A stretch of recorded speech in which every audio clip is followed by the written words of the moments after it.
What's up, everybody? Thanks for tuning in to another video presented by Spartan Fitness. This is going to be the first part to a series of videos entitled How We Get Fat and How to Fix It. So I'm going to try to teach this at a student's level, and so first we got to go over some basic terminology so you can follow me later on in the videos. I'm going to break down the exact biochemical and hormonal response to specific macronutrients. In order for you to understand that, we're going to have to go over some basic terminology so you know what a macronutrient even is, because most people don't. So this first part is going to go over terminology, and then the second part might go over some of the actual processes that happen. If you want to learn how to reverse, stop, or prevent this from happening in your body, then you're going to have to know the biochemistry as a response to specific macronutrients. So follow me, and we're going to break this down as simply as I possibly can, okay? First of all, the terminology macronutrient, or shortened macro, is a specific category that food goes into as far as what it does inside the body. So, a macronutrient is either going to be a carbohydrate, a protein, or a fat. So what is a carbohydrate? Well, a carbohydrate is any substance that readily turns to sugar in the blood, or glycogen, glucose. One of those things. So if a substance readily turns to sugar in the blood, it's going to be in the carbohydrate category. Now, don't get confused. Some foods do have all three macronutrients in them, but they are categorized based upon where the majority of the calories are coming from. So a substance like oats, regular rolled oats, is going to be categorized as a carbohydrate because there's 27 grams of carbohydrates per serving. And only 5 grams of protein and I think 3 grams of fat. So the deposition of calories is coming primarily from carbohydrates, although it does have proteins and fats in it. It's going to be considered a carbohydrate. So carbohydrates are a substance, again, that turns to sugar in the blood and that the body can use for fuel. Not only muscularly, but fuel storage in the liver in the form of glucose. So that's what a carbohydrate is. Carbohydrates are 4 calories per gram. And that's how we figure out how many calories are in any specific food, because we just do the math. We see how many grams of carbohydrates, proteins, and fats there are, and then we do the math based upon how many calories per gram there are in a macronutrient. So that's carbohydrates, 4 calories per gram. The next one is a protein. And proteins are used in the body to repair tissue. Now, our fingernails are made from protein, our hair is made from protein. Our muscles, our ligaments, our tendons, and all our organs are made of protein. On a cellular level, that's the building block to human cells. So whether we're repairing damaged cells or whether we're producing new cells, protein is required to do that. Protein is also 4 calories per gram. So for every 1 gram of protein, there's going to be 4 calories. And we'll get later on into that.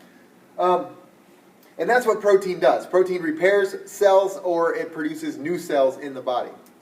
The last one is fats. And fats are used in the body to produce hormones. Most notably, the sex hormones like testosterone, estrogen, and progesterone. All those are synthesized from fats. As a matter of fact, testosterone is a form of cholesterol. I'll probably not get too into that so I don't confuse people, but fats are required by the body to produce adequate amounts of hormones so that we are healthy. So fats are required. So to follow up, carbohydrates turn to sugar, which our bodies can use for fuel. Proteins build muscle. They build organ tissue. And any cell that's damaged, it helps repair those cells or create new cells. Fats are 9 calories per gram.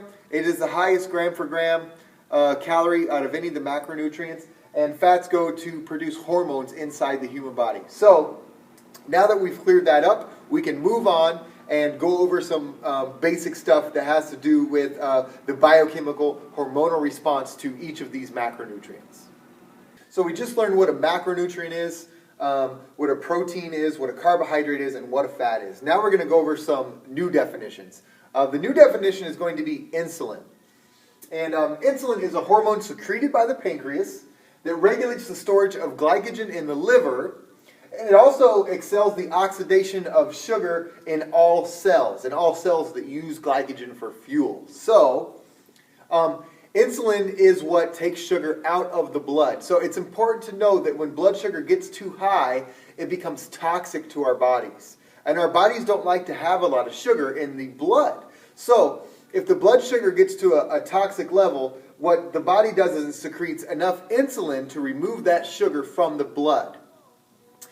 Now, when the sugar is removed from blood, it can either go to the liver to be stored as fuel, or it can go to the muscles to be used as fuel.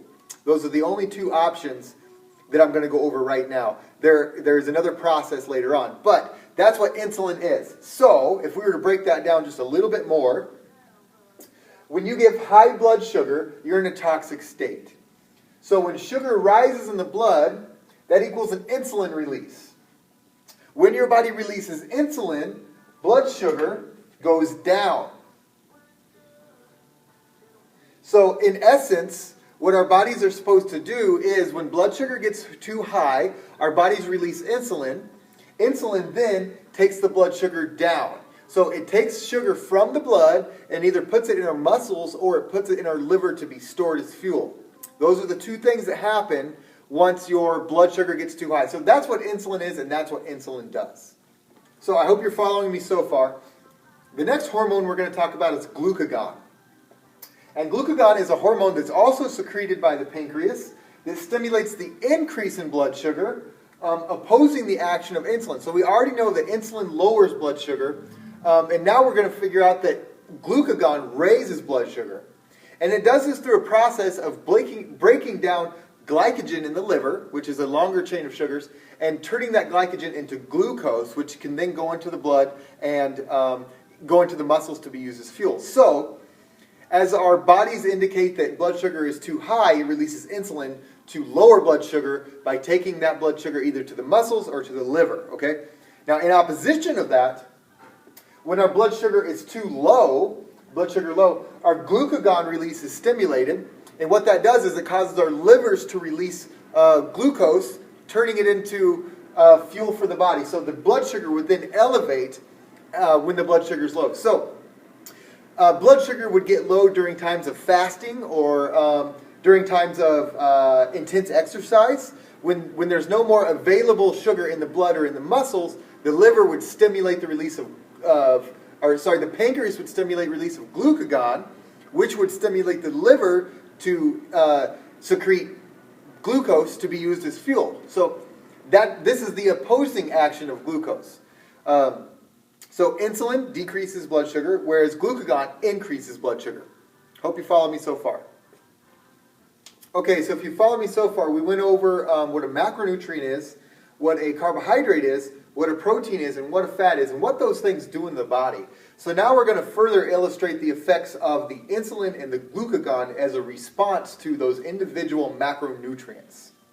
So, what we know is that there is a response from the insulin for every macronutrient, but some is so low that it really doesn't count. Now, if this dotted line represented a dangerous level of blood sugar, then as you can see, it would be near impossible to ingest enough fat or protein to take the blood sugar to a dangerous level, requiring a lot of insulin to be secreted to remove that sugar from the blood. Carbohydrates, however, have the ability to raise the blood sugar to such a high level that the body has to respond by releasing insulin. And once the body releases insulin, it takes the sugar out of the blood. Now, what happens to that sugar is the part that most people don't realize. So, if we eat too many carbohydrates, our bodies are going to be required to use insulin all the time to take that sugar out of the blood. Because, as we went over before, blood sugar is toxic at a certain rate. So, I would try to illustrate exactly what happens when you're eating too many carbohydrates all the time. Okay, so first, when you ingest carbohydrates, your body wants to make sure that your muscles are topped off. So it first goes to fill the muscles up with sugar. So as we ingest carbohydrates, it goes to the muscles. And we're going to picture this as a bucket. And we're going to picture the excess as spillover into another bucket. So as the body releases insulin and takes the sugar out of the blood, it first tries to go to the muscles. So eventually, if you ingest enough carbohydrates, the muscles become full of sugar, okay?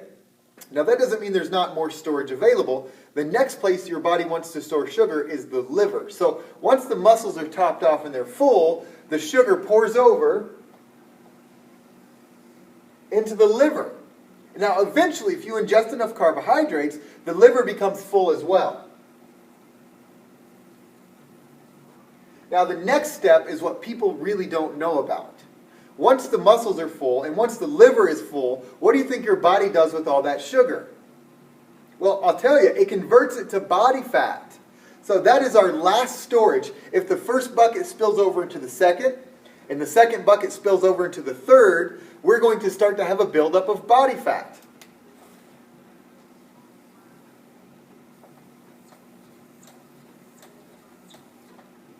So, as we said, this is going to be your muscles. This is going to be your liver. And this is going to be body fat. That is the process by which our bodies produce fat at a high rate. Now, if you eat too much fats or too much protein in an excess level, your body can, by all means, convert those two to fat as well. However, the process to convert carbohydrates to fat is a much easier process for the body to do. Enzymically, it can create body fat out of sugar faster than it can from protein and faster than it can from fats. Okay, so far we've went over a lot, and I know this is going to be very complicated, but I want to take this just a little bit further. The next term we're going to study is going to be Glycemic Index, or GI. Now, the Glycemic Index is the measure of the effects of carbs on blood sugar. Now, what that basically is the higher of a number of a glycemic index that a food has, the more insulin more rapidly needs to be secreted by the body, whereas the lower glycemic index of a carbohydrate means that there's not going to be such an immediate, dramatic response of insulin to an ingested food. So what that basically means is some foods are so high in the glycemic index that the body has no choice but to store those foods as fat. Now, for a long time, there's been a blurred line in the industry of what exactly those foods are. But it's very simple to me, and I'm going to spell this out for you. High glycemic index foods have no choice but to bypass this process and go straight to fat storage. So what that means is when you ingest sugar and it's sugar, then your body has little to do to break it down because it's already sugar. So that's going to cause a dramatic spike in insulin. Sugar in any form, whether that's just table sugar or honey or maple syrup or fruits even, for that matter, can have a dramatic effect on your body because all those things have a high glycemic index or an impact on the elevation of blood sugar and a response of insulin. So, if you eat a high glycemic index food, it is going to bypass this entire process and go to fat storage. So that is the danger, and that's why all foods aren't created equally. Some foods are going to bypass checking the muscle, checking the liver, and go right to be stored as fat because they require so much insulin to be removed from the blood, and it happens so fast that the body doesn't have time to check the muscles and check the liver. The blood gets to a toxic level at such a rapid rate that all it cares about is getting that sugar out of the blood the best and fastest way it knows how, and that is to just go right into storage of fat on the body. So you have to think about it like this. If your body is a car, and you were to fill up the gas tank until the gas tank is full and it starts to have spillover, and for some reason the pump is broken and it just keeps spewing gas out, then you were to grab a gas tank and fill that up and put it in the back seat. But the gas is still spitting out. So you get another tank and another tank and another tank. Eventually the back seat is full, the passenger seat is full, the trunk is full, and you have to strap these gas tanks all over your car, increasing its size. Essentially, that's what gaining weight is. You're putting all this fuel in, and the gas tank is already full. So essentially, you're strapping all this fuel to your body. And that's what body fat is. It's strapped on fuel. Okay, follow me so far? Now we know what a glycemic index is. Now we know what insulin is and what glucagon is. And we know what macronutrients are, what carbohydrates do, what proteins do, and what fats do. So now we're going to take it just a little bit further. Now this process of storing body fat here can ultimately be reversed. Now how do we do that? Well, we're going to need to remove the sugar from the muscles.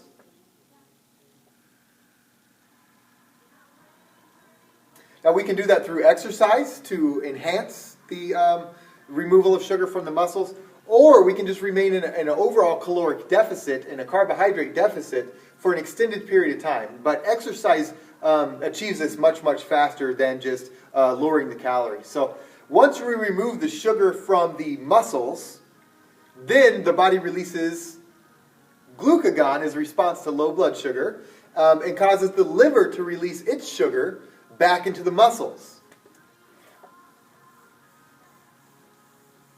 Now, once it releases sugar back into the muscles and you continue to exercise, you then burn up all that sugar. So, what happens whenever your muscles are empty and your liver is empty of glucose or blood sugar? Well, then what your body has to do is start to convert body fat to a usable source of fuel. So essentially what happens is the fat starts to get removed from the body cells and it goes back into the liver. But it does this in so small amounts that the liver is never going to have spillover to go back into the body fat. It also can be broken down for the muscles as well. Again, it's not going to be at such a rate where the muscles are going to fill up totally, and it's not going to be at a rate that the liver is going to fill up totally. So as we begin to remove fat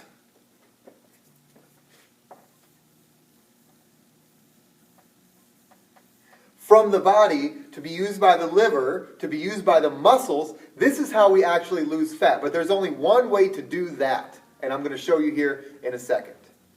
Okay, so first and foremost, if you want to remove fat from your body, that's going to require you to eat less calories than what you need to maintain your lifestyle. So if you're very, very active, you can eat more calories.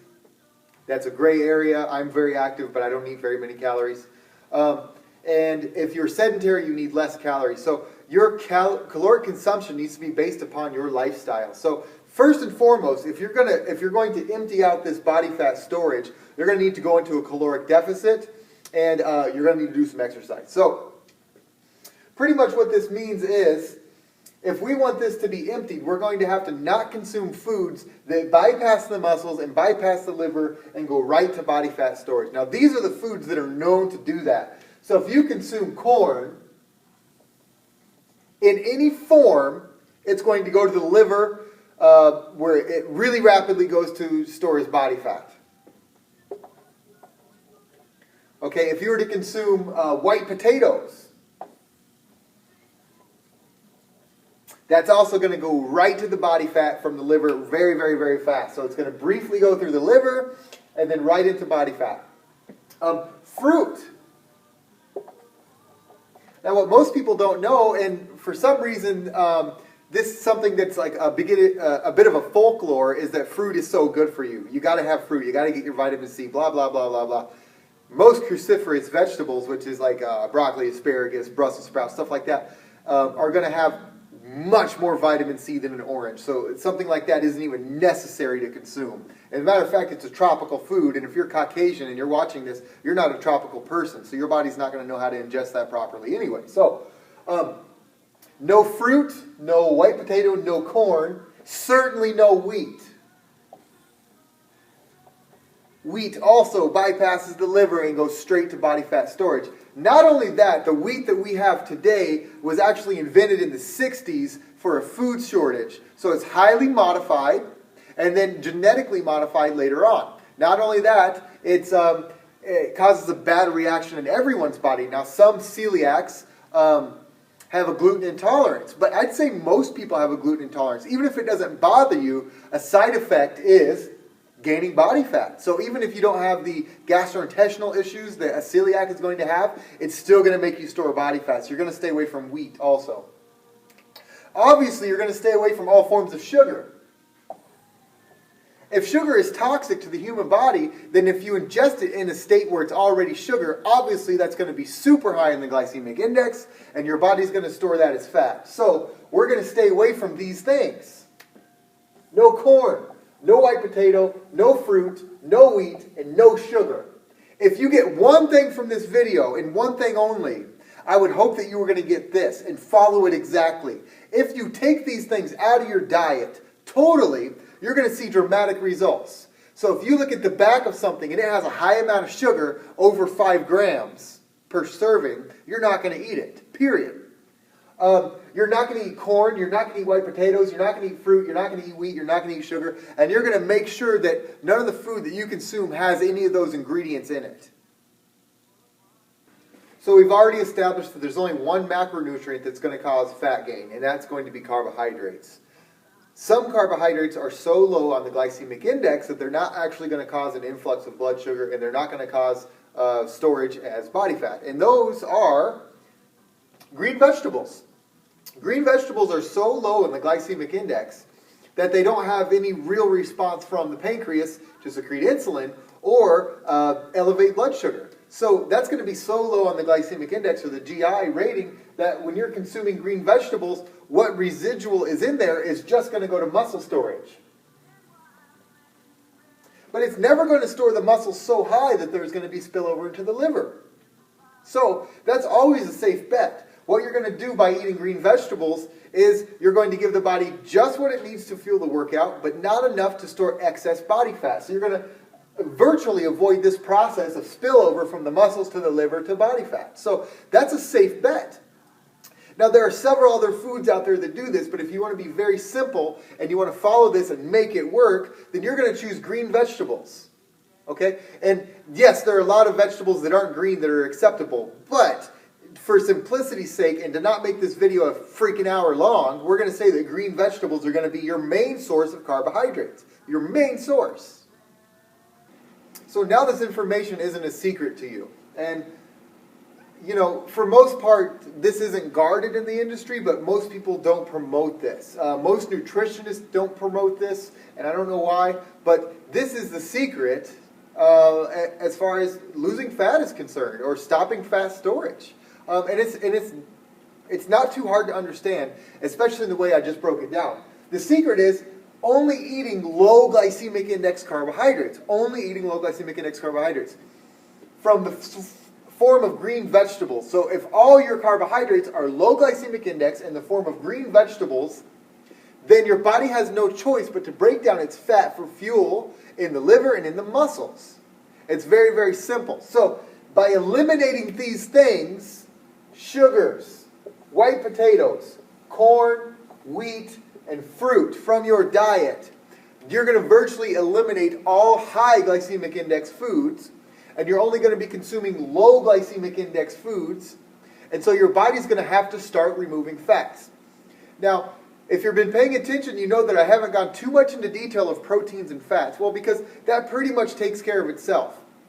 Now, if you're not an athlete looking to get into a certain physical performance level or a certain aesthetic physique level, then all you're going to really pay attention to is the carbohydrates, and you're going to get very, very good results. Now, as you get advanced and you have goals that are go beyond just leaning out and getting healthy, whether that be a performance level or a certain look, then you're going to need to get more in depth with the proteins and the fats. However, if you just want to get healthy and you want to lose some body fat and you want to maybe just start feeling better and doing the right thing, this is the way to go. You're going to eliminate these foods and only eat green veggies as a source of low glycemic index carbohydrates. Now, I know what some of you are thinking. There is a lot of healthy, moderate glycemic index carbohydrates out there. Yes, there is, but I don't want to make this an hour video, and I don't want to go too much into detail about those things. Not eating those things, however, isn't going to hurt you. So I can say only eat green vegetables as your source of carbohydrates, and don't eat any of these things. If these things are an ingredient in your food, they're going to promote fat storage. And once you get to a certain level of fat storage, disease is right behind. And many forms of disease as well. So, hopefully you got something from this video. Hopefully I broke it down in a way that everybody can understand. And hopefully you have a better idea of how we get fat and how to stop it. Thanks for watching. Please, please, please like and share this video with everyone. Everyone share this video. This is information that needs to get out there. Everybody needs to know the secret to losing fat and getting healthy. Thanks for watching. Please subscribe, like, and share.